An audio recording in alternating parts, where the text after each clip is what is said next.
In today's episode, we're going to talk about Dolcetto.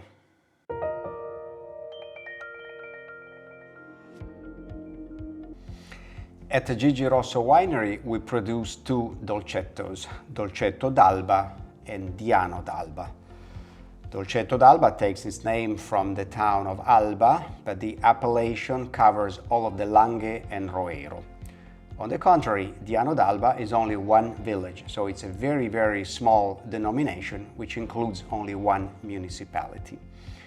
Dolcetto d'Alba also discloses the name of the grape variety in the name, while Diano d'Alba does not show that it's made from Dolcetto grapes. We must know it. In fact, this is a change that occurred in 2015 when producers of both Diano d'Alba and Doliani decided to change their appellation name.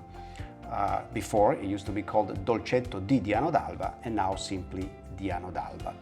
Why is that? Because some people, especially abroad, confuse the name Dolcetto with dolce. Dolce means sweet, but Dolcetto wine is not sweet.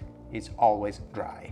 The Diano d'Alba DOCG appellation has identified 77 single vineyards in Diano. Moncolombetto is one of those, and it is actually the highest point on the hilltop of Diano at 500 meters of elevation. It's a beautiful, sunny exposure. That's why it takes the name Sori del Moncolombetto. And the word Sori, Piedmontese dialect, means exactly the south exposure. Alba and Diano Dolcettos are like brothers. They're similar, yet different. And we can find out these differences beginning from the color.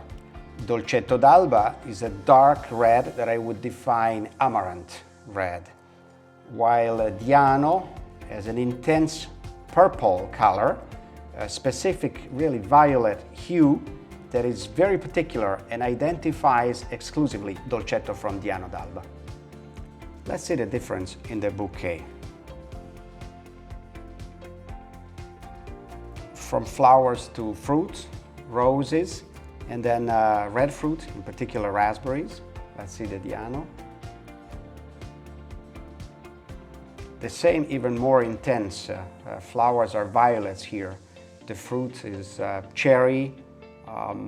There's a lot of like forest underbrush, wilderness, and then a touch of spice, like the star anise. They're truly different.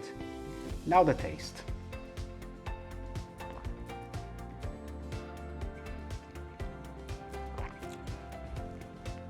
Very dry, medium bodied, not too strong. Plenty of fresh fruit, again, red berries, dominant. A nice grip of acidity. It's very refreshing, very young, very forward on the tongue. Let's see the Diano.